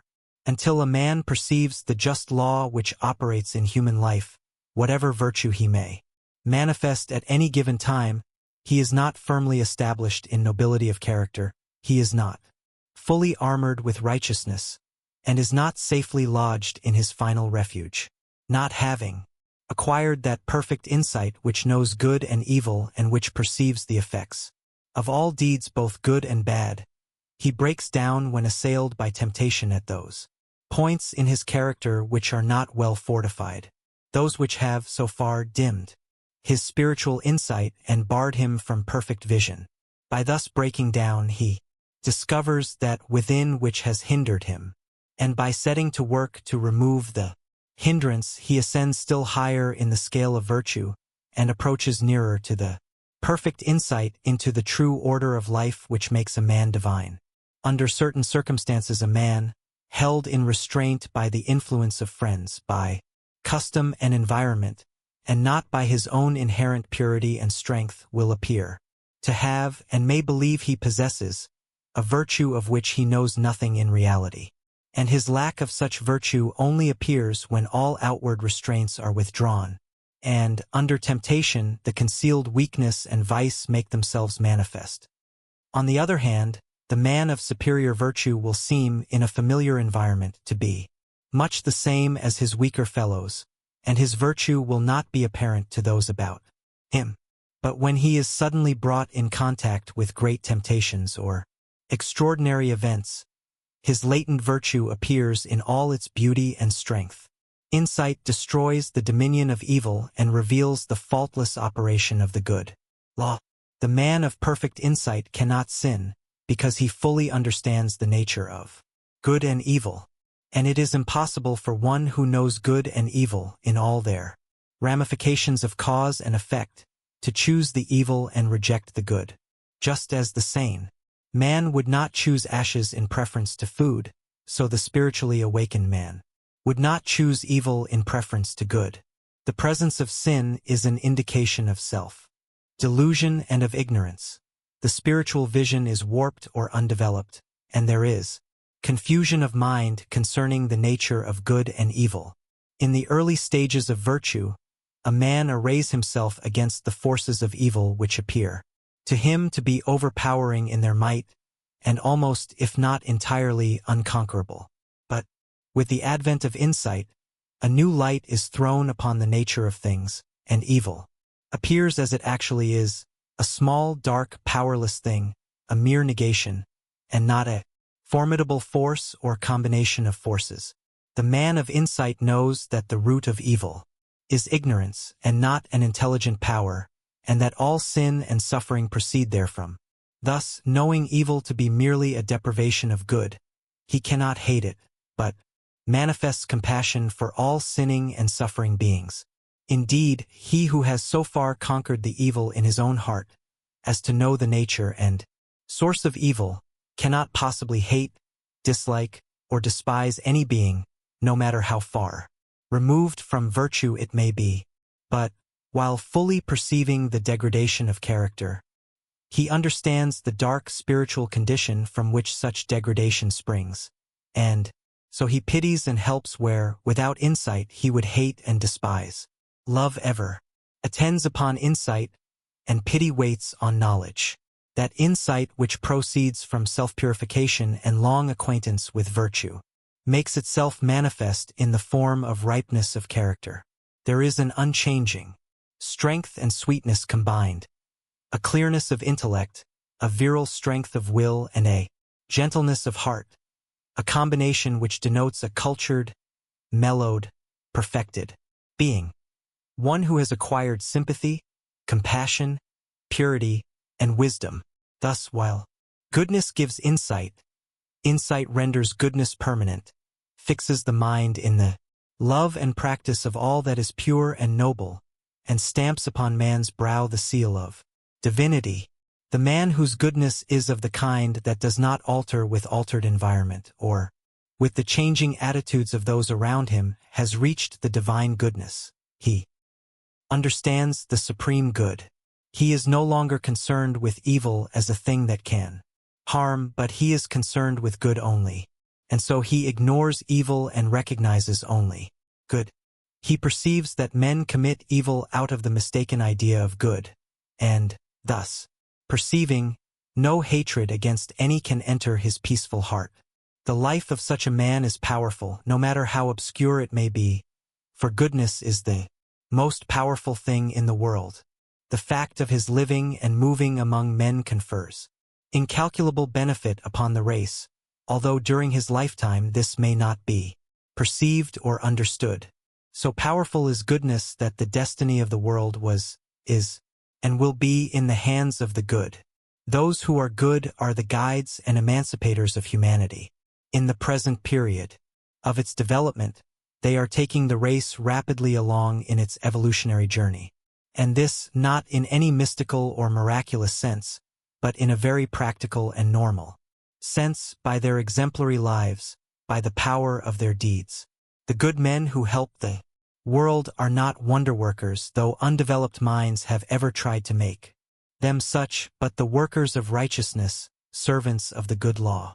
The world never was, is not, and will not be under the dominion of evil, for such a condition would mean non-existence, evil being merely the negation of good, as darkness is the negation of light. It is light, and not darkness, which is the sustaining power. Evil is the weakest thing in the world, and cannot accomplish anything. The universe not only makes for good, the universe is good, and evil always falls short and fails. Insight is seeing in the light of truth, that light which is the revealer of all things. As the light of day reveals all objects in the world in their proper forms, so when the light of truth enters the mind, it reveals all the things of life in their proper proportions. He who searches his own heart by the aid of truth searches all hearts. He who, by long searching, has perceived the perfect law which is operative in his mind, has revealed the divine law which is the stay and substance of the universe. Insight disperses error and puts an end to superstition. Sin is the only error men attack each other's beliefs and remain in ignorance. When they get rid of their own sins, they will become enlightened. Superstition springs from sin. Looking through darkened eyes, men see evil things, which are delusions of ignorance. Conceiving in their hearts unlawful things, their imagination is troubled with monsters and terrors which have no existence in reality. Where there is pure insight, there is no fear. Devils, demons, wrathful and jealous gods, vampires and evil spirits, and all the hideous host of the ideological monsters, have vanished from the universe along with the feverish nightmare which gave them birth. And before the rapt gaze of the purified one there spreads a universe of orderly beauty. An inviolate law. The man of insight lives in the beatific vision of the saints, not as a fleeting experience in a moment of exceptional purity, but as a constant, normal condition of mind. He has completed his long journey through self and sorrow, and is at peace. He has conquered, and is glad. He sees all the sin, misery, and pain that are in the world more plainly and vividly than other men. But he now sees it as it is in its cause, inception, growth, and fruitage, not as it appeared to him when he was blindly involved in it, and his mind was distorted by impurities. He watches the growth of beings, from the immature to the mature, through periods of change and pain, with tender compassion and solicitude, as the mother watches the growth of her child through the helpless period of its infancy. He sees justice operating in all things. While men are waxing wrathful over the triumph of wrong, he knows that wrong has not triumphed, but is brought to naught. He sees the overruling right which, though concealed from worldly eyes, remains forever unshaken. He sees the littleness, the puny weakness, the blind folly of evil as compared with the majesty, the invincible power, and the all-seeing wisdom of good. And thus, knowing and seeing, his mind is finally fixed in that which is good. He is devoted to truth, and his delight is in the doing of righteousness. When insight is born in the mind, reality stands revealed, not a metaphysical reality, distinct from the universe, not a speculative reality other than the things of life, but the reality of the universe itself, the reality of things in themselves. Insight is triumphant over change and decay, for it perceives the abiding in change, the eternal in the transient, the immortal in the things which pass away. And herein is the meaning of that fixed nobility of character of the saints and sages, and, superlatively, of the great teachers of the race, that they perceive and abide in reality. They know life in its completion. They understand and obey the righteous law. Having conquered self, they have conquered all delusions, have triumphed over sin, they have triumphed over sorrow. Having purified themselves, they see the perfect cosmos. He who chooses the right, the pure, the good, and clings to them through all misunderstandings, insults, and defeat, reaches, at last, the place of insight, and his eyes open upon the world of truth. Then his painful discipline is ended. The lower conditions no more affect him or cause him sorrow. Purity and joy abide with him, and the universe again rejoices in the triumph of good, and hails another conqueror. 9. Man the master. By the mastery of self, a distinct form of consciousness is evolved which some would call divine. It is distinguished from that ordinary human consciousness, which craves personal advantages and gratifications on the one hand, and is involved in remorse and sorrow on the other. This divine consciousness concerns itself with humanity and the universe, with eternal verities, with righteousness, wisdom, and truth, and not with pleasures, protection, and preservation of the personality. Not that personal pleasure is destroyed, but that it is no longer craved and sought, it no longer takes a foremost place. It is purified, and it is received as the effect of right thought and action, and is no longer an end in itself. In divine consciousness there is neither sin nor sorrow. Even the sense of sin has passed away, and the true order and purpose of life being revealed, no cause is found for lamentation. Jesus called this state of consciousness the kingdom of heaven. Buddha named it nirvana. Lao Tzu's term for it was Tao. Emerson refers to it as the oversoul, and Dr. Buck calls it cosmic consciousness in his valuable work bearing that title. The ordinary human consciousness is self-consciousness. Self, the personality, is placed before everything else. There are ceaseless anxieties and fears concerning the self. Possible loss is thought to be the most grievous calamity, and its eternal preservation the most important thing in the universe. In divine consciousness all this has passed away. Self has disappeared. Therefore there can be no more fears and anxieties concerning the self, and things are considered and known as they are, and not as they afford pleasure or cause pain to self, not as self wishes them to be for its own temporal or eternal happiness. The self-conscious man is subject to desire. The divinely conscious man is master of desire. The former considers what is pleasant or unpleasant. The latter acts from the righteous law without reference to pleasure or pain. The race is passing through self-consciousness to divine consciousness, through the slavery of self with its sense of sin and shame to the freedom of truth with its sense of purity and power. The great teachers and saviors of the race have already attained. In former existences they have already passed through all forms of self-consciousness and, now, having subjugated self, have become divinely conscious. They have reached the summit of evolution on this earth, and have no further need to be reborn in the self-conscious form. They are masters of life. Having conquered self, they have acquired the supreme knowledge.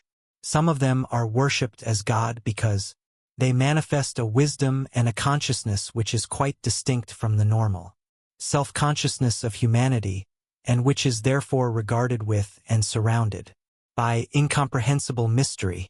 Yet, in this divine consciousness there is no mystery but, on the contrary, a transparent simplicity which becomes apparent when the confusions of self are dispersed.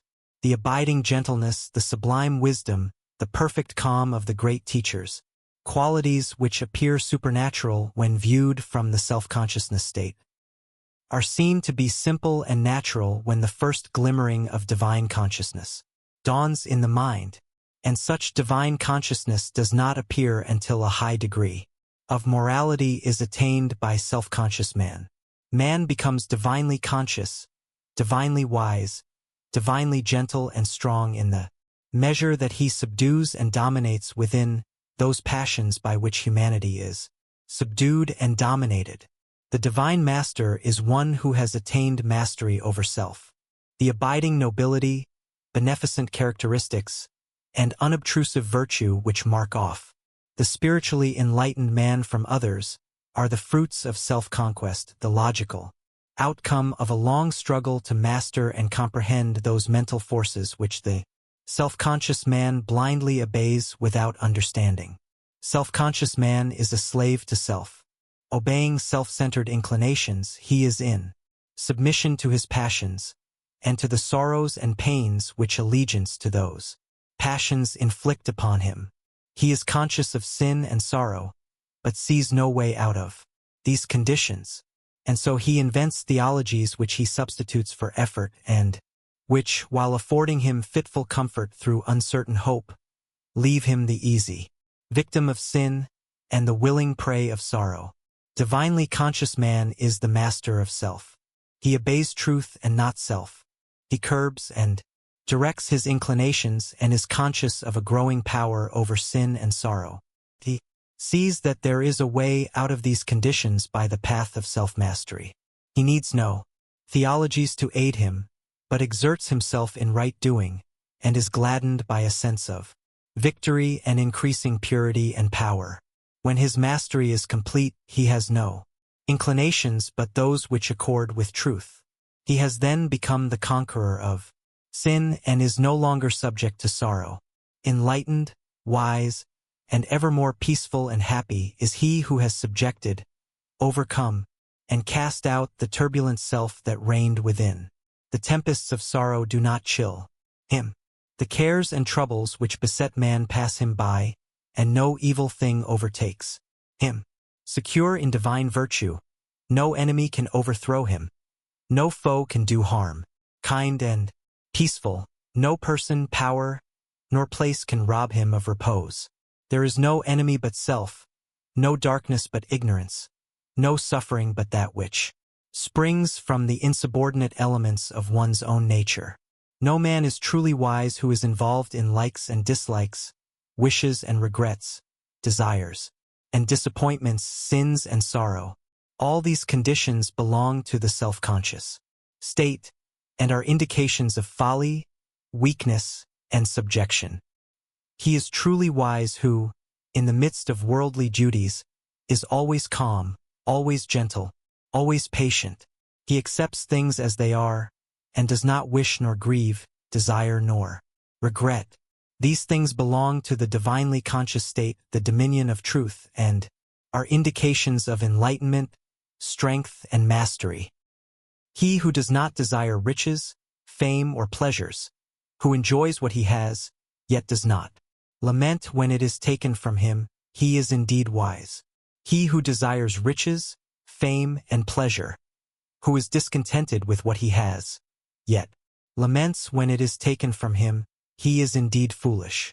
Man is fitted for conquest, but the conquest of territory will not avail.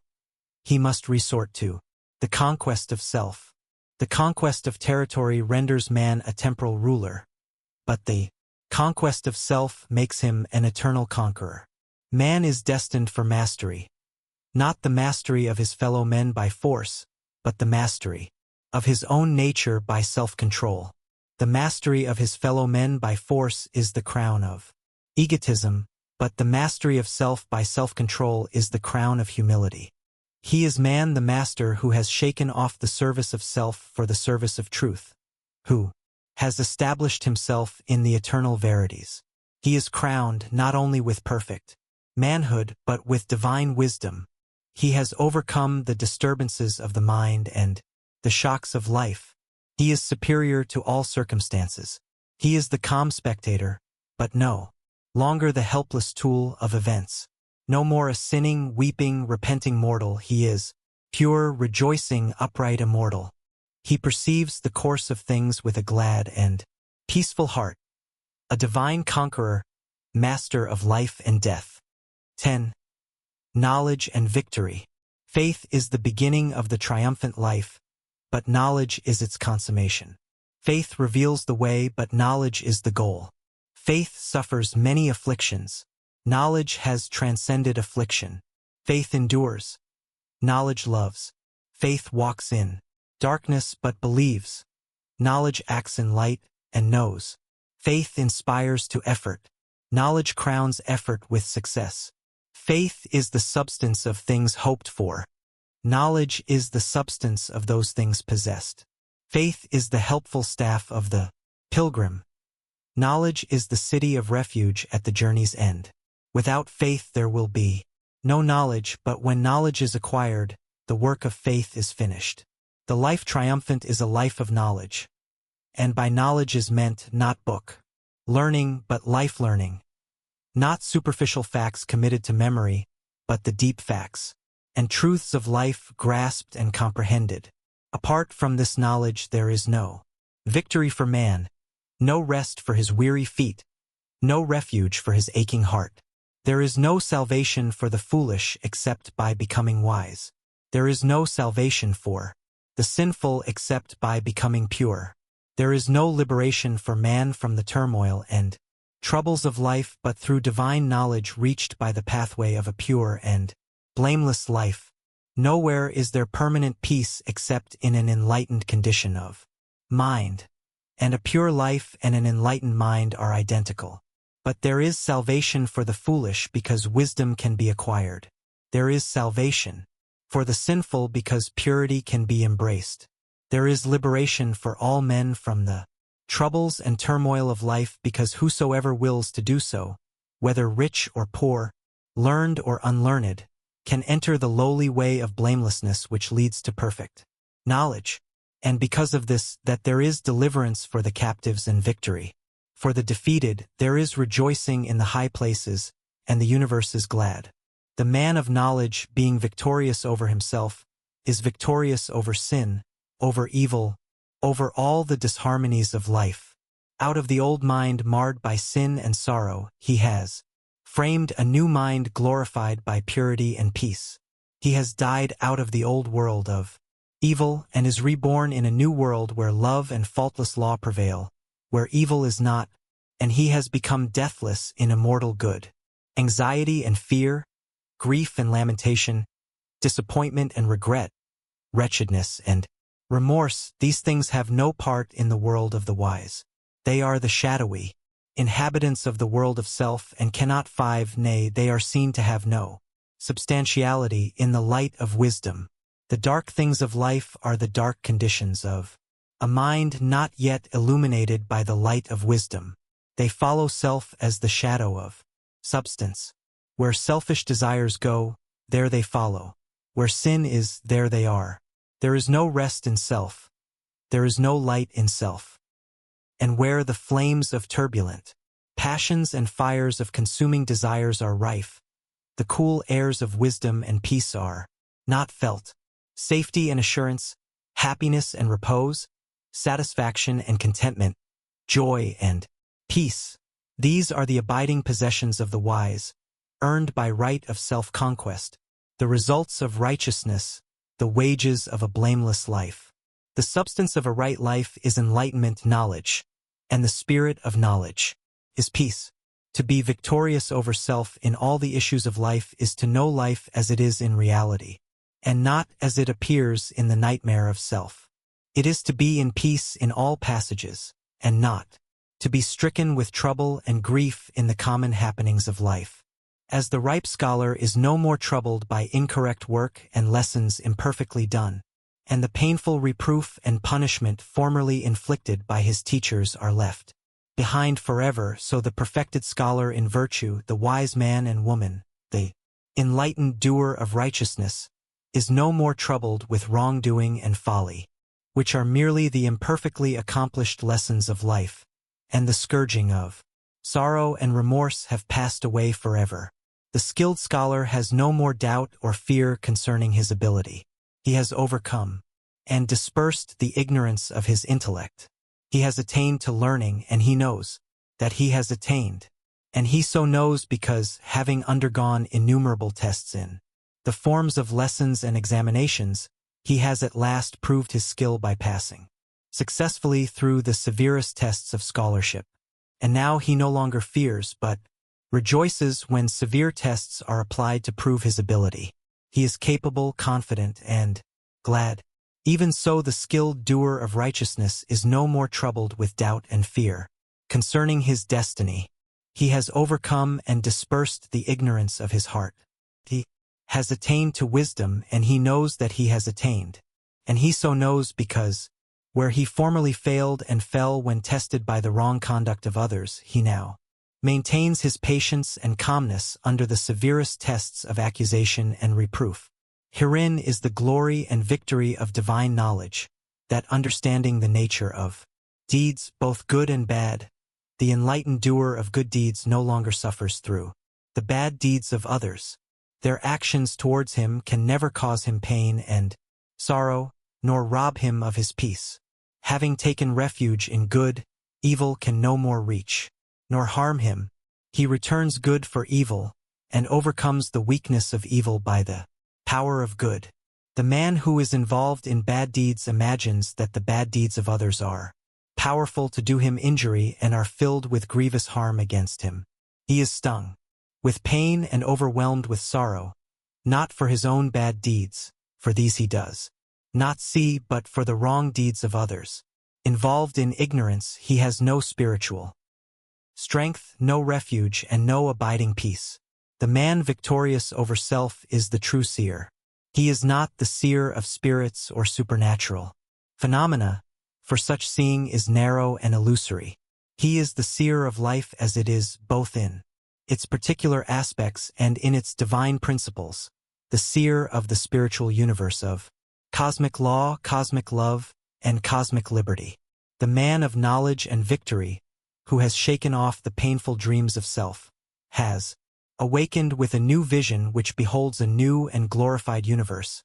He is the seer of the eternal, and is blessed with perfect love and endless peace.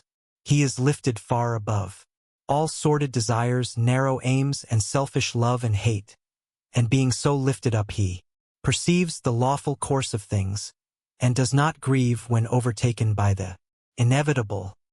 He is above the world of sorrow, not because he has become cold and cruel, but because he abides in a love where no thought of self can enter, and where the well-being of others is all in all. He is sorrowless because he is selfless. He is serene because he knows that whatever he receives, it is good, and whatever is taken from him, that also is good. He has transmuted sorrow into love, and is filled with infinite tenderness and abounding compassion. His power is not violent, ambitious, worldly, but pure, peaceful, heavenly, and he is possessed of a hidden strength which knows how to stand and when to bend for the good of others and the world. He is a teacher, though he speaks but little. He is a master, yet he has no desire to rule others. He is a conqueror, but makes no attempt to subdue his fellow men. He has become a conscious instrument for the outworking of cosmic law, and is an intelligent, enlightened power directing the evolution of the race. At this, the beginning of a new epoch, let the good news again go forth throughout the world that there is purity for the sinful, comfort for the afflicted, healing for the broken-hearted, and triumph for the defeated. In your heart, O man, O woman, stained as it is with sin and torn with conflicting desires, there is a place of power, a citadel of strength. You are the dwelling place of the supreme good, and the scepter of victory awaits you. Deep in your consciousness is the high seat of empire. Arise, O stricken one. Ascend your rightly throne.